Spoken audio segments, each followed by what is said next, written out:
Because I'm telling you, they said, look, I'm making good grades. I'm going to go to Wall Street. I'm going to go to New York. I'm going to go to LA. I'm going to make a lot of money, and I'm going to have me a summer home in South Beach in Miami. Why do I need God? Now, did people get saved? Sure. But they got tougher. Now, you say, but what about the great worship movement? I'm going to be honest about that worship movement. You get 10, 15, you get 1,000, 1,500 college students to come together. We had that at Texas Tech. Justin Copeland and I did that together for 10 years at Tech. I'm still doing it with Tarleton and OU. But I'm going to tell you the truth, okay? Yeah, you can get 1,000 college kids to come down and worship God. That's true. I can gather 500 college students up to study the Bible today. Easy. It's easy. Let me tell you what, though. But you asked that 1,500 that were there to worship, even 10 years ago. Now, how many of you will go out and help me change your campus? You'll be lucky if you get 20. Yeah, you get them all to come to a holy huddle to worship and to sing. But get them to go out and change the world? I don't think so. And let me tell you something, that's true. I'm telling you, students will look at you and say, now wait a minute.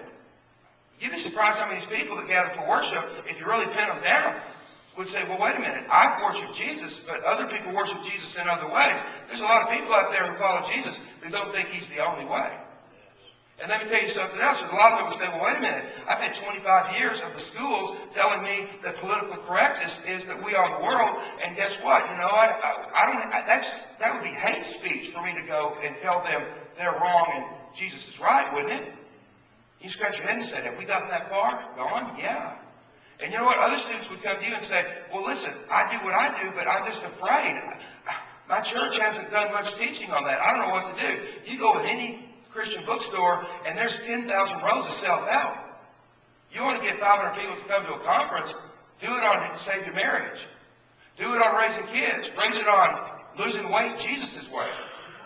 Do it on self-help, buddy. How to get out of debt Jesus' way. I'm not against that stuff. I'm for that stuff.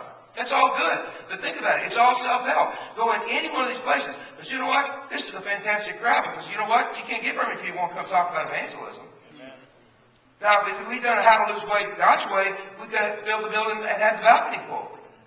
Go in any Christian bookstore and there's rows and rows and rows and rows and rows on self-help, or debates over Calvinism or Arminianism, or whether you should have a guitar or an organ. Man, but think about it. It's all stuff for the holy huddle. That's all it is, man. It's all self-help.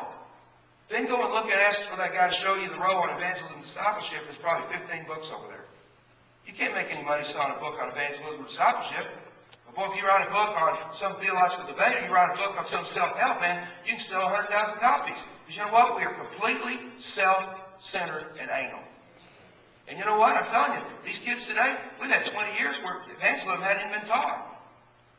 I mean, we got churches that'll say revivals don't work. That event evangelism doesn't work. You don't go where I go. You say, but it doesn't work in urban areas. Look, I live in Frisco. First Baptist Frisco, I was there. We did a 4-day revival. We had 61 saved. We're pretty urban in Frisco. I don't know what you're talking about. Revivals are hard work. Evangelism is hard work. I mean, you have to take a risk to do these things. And we've got a generation of kids who've grown up in churches that haven't done anything, event, or just teaching. An event's not just a big crowd. Event's one-on-one. Learn how to draw the net with a friend over a cup of coffee. That's an event. And by the way, whoever said events don't work, you got a problem with the Bible. The Bible's built on events. You're not kind of married, you're not kind of pregnant, and you're not kind of saved. Isn't that true? Well, I'm sorry, but you know what? You're not. There's an event where you got pregnant. There's an event where you got married, and there's an event where you got saved. The whole Bible is built on events. Our God is a God of events. The creation. Well, I'm not into events. Well, then you're a liberal, brother. You don't believe that Genesis 1 is true? The inerrant word of God says Genesis 1 is true. So guess what? There's an event where God created. Amen? It's an event.